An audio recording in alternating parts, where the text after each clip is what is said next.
आइए अब न्याय दर्शन का स्वाध्याय हम करते हैं। आचार्य उदयवीर शास्त्री जी का भाष्य है। महर्षि गौतम ऋषि जी का ये न्याय दर्शन है जिस पर, तो इस पर कल हम पढ़े थे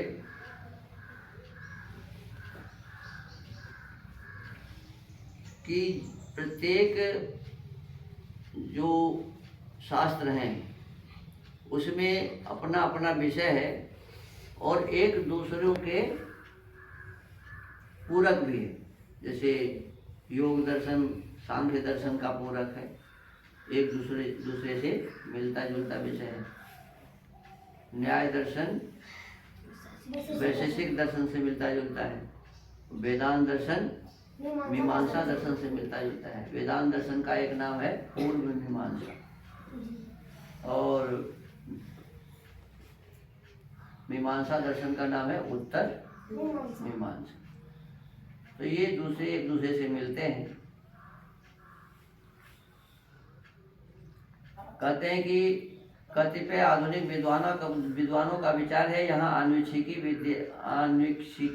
आन्वीक्षिकी विद्या में न्याय वैशेषिक की गणना नहीं की गई। कई लोग ऐसा मानते हैं कि ये, परंतु उनका ऐसा विचार नितांत भ्रांत धारणा पर आधारित कहा जा सकता है। प्रतीत होता है यहाँ प्रयुक्त योग पद के वास्तविक अर्थ को समझने में उन्हें भ्रम हुआ है। कई लोग इसके एक दूसरे के पूरक नहीं मानते। कहते हैं न्याय दर्शन अलग है और वैशेषिक दर्शन अलग है, ये एक दूसरे के पूरक नहीं है। तो कहते हैं इसका भ्रम इनको इसलिए हुआ कि योग के संबंध में योग का जो सही अर्थ है ये समझ नहीं पाए। बस तो उक्त तीन नामों में योग पद न्याय और वैशेषिक के लिए प्रयुक्त है। कहते हैं योग का मतलब इसमें न्याय भी है, योग का मतलब वैशेषिक भी है। इस पद का इसी अर्थ में प्रयोग गौतमीय न्याय सूत्र के भाष्यकार वात्स्यायन मुनि ने किया है। संभवतः इस पद का प्रयोग किसी काल में पातंजल दर्शन तथा कणाद गौतमीय दर्शन दोनों के लिए होता रहा है। आकृति व उच्चारण से पद समान होने पर भी धात्वर्थ के आधार पर इनका भेद है। पातंजल दर्शन के लिए योग पद युज समाधु धातु से तथा कणाद गौतमीय दर्शन के लिए युजिर योगे धातु से निष्पन्न होता है। देखो शब्द है ये क्या, योग। शब्द क्या है, योग। अब इसका एक है कि यदि पतंजलि दर्शन के आधार पर हम पढ़ते हैं तो कहते हैं युज समाधो। योग क्या है, तो समाधि। वहाँ क्या है, समाधि। और यदि मान लीजिए हम इसको गौतम के दर्शन जो न्याय दर्शन है इसके आधार पर पढ़ते हैं तो वहाँ होता है युजिर योगे। माने योग क्या है, तो जोड़ने का नाम जोड़ने का नाम योग है। तो जोड़ने का नाम योग है, अयोग समाधि है। इस प्रकार से थोड़ा सा अंतर समझ में आता है। युजिर योगे धातु से निष्पन्न होता है। परमाणुओं के योग से सृष्टि प्रक्रिया मानने के कारण न्याय वैशेषिक के लिए योग पद का क्या हो गया, युजिर योगे।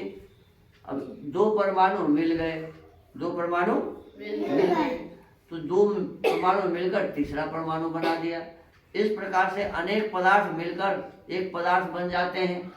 तो ये जैसे हमारा ये शरीर है तो क्या क्या है इसमें, पृथ्वी है, जल है, अग्नि है, वायु है, आकाश है, सबको मिलकर के ये शरीर है ना। तो ऐसे ही कहते हैं कि कई पदार्थ मिलकर जब एक होता है तो इसको कहते हैं युजिर योगे धातु से निष्पन्न हुआ। और योग का मतलब समाधि होता है, परमात्मा के आनंद में मग्न होना। ये योग दर्शन का विषय है। परमाणुओं के योग से सृष्टि प्रक्रिया मानने के कारण न्याय वैशेषिक के लिए योग शब्द का प्रयोग किया जाता रहा है। कालांतर में इस पद का प्रयोग लुप्त हो गया, समाधि अर्थ वाला योग प्रचलित रहा। आज साधारण रूप में इसका यही अर्थ जाना जाता है। अब कहते हैं कि परम कारुणिक महामुनि गौतम ने इन सब भावनाओं के साथ यह समझते हुए कि जन समाज जिस वातावरण के बीच रहता है एवं उसके चारों ओर जो यह स्थूल जगत बिछा पड़ा है और इसके पीछे जो अंतर्हित व्यक्त अव्यक्त तत्व हैं, उन सब की यथार्थ जानकारी के लिए उपयुक्त एवं व्यावहारिक साधनों का परिचय देना मानव जीवन के सर्वविध कल्याण के लिए आवश्यक है। प्रस्तुत शास्त्र का प्रवचन उन्होंने किया है, जिसका प्रथम सूत्र है, आप लोगों को याद है, बोलिए। प्रमाण, प्रमेय, संशय, प्रयोजन, विधान, सिद्धांत, अवयव, तर्क, निर्णय, वाद, जल्प, विडंबना, व्यवहार, छल, जाति, निवर्तन। इसका अर्थ आप बोलिए, केवल बोलिए जोर से।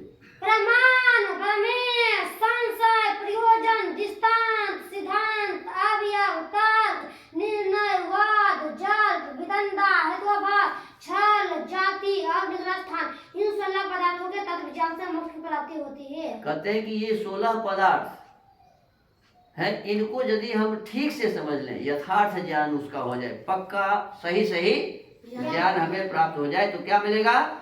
मोक्ष की प्राप्ति होगी। निःश्रेयसाधिकम अर्थात मोक्ष एवं कल्याण की प्राप्ति होती है। सूत्र में 3 समस्त समास युक्त पद हैं। पहला है प्रमाण से लगाकर निग्रह स्थानानाम तक। चौ के अर्थ में यहाँ इतरेतर योग द्वंद्व समास है।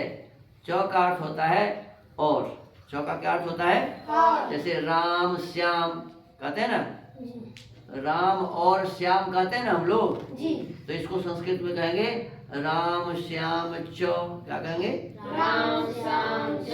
इसका अर्थ होगा राम और श्याम। तो चौ का अर्थ क्या है? और। चौ का अर्थ क्या है? और। प्रमाण और प्रमेय और संशय और निग्रह स्थान, ये सब एक दूसरे के साथ मिलकर एक पद के रूप में यहाँ प्रस्तुत किए गए हैं। संस्कृत में इनका विग्रह इस प्रकार बोला जाएगा, प्रमाणानि च प्रमेयं च संशयश्च प्रयोजनं च निग्रहस्थानं च येषाम् इतरेतर योगः।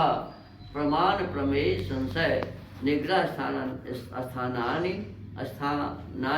तेषां प्रमाण, प्रमेय, निग्रह स्थानानाम। अब जिज्ञासा करते हैं कि संस्कृत में विग्रह करते समय प्रमाण पद नपुंसक लिंग बहुवचन में, प्रमेय नपुंसक लिंग एक वचन में, संशय पुल्लिंग एक वचन में, निग्रह स्थान नपुंसक लिंग एक वचन में प्रयुक्त हुए। ऐसा भेद क्यों नहीं किया गया? तो यह समाधान देते हैं कि सूत्रकार ने आगे प्रमाण, प्रमेय आदि के उद्देश्य अथवा लक्षण सूत्रों में इन पदों का प्रयोग जिस लिंग और जिस वचन में किया है, उसी के अनुसार विग्रह में इन पदों का प्रयोग अपेक्षित है। इसी कारण यह भेद है। तो इस प्रकार से आज इस स्वाध्याय के क्रम को यहीं विराम देते हैं। इससे आगे फिर कल इस पर चर्चा करेंगे। ओम।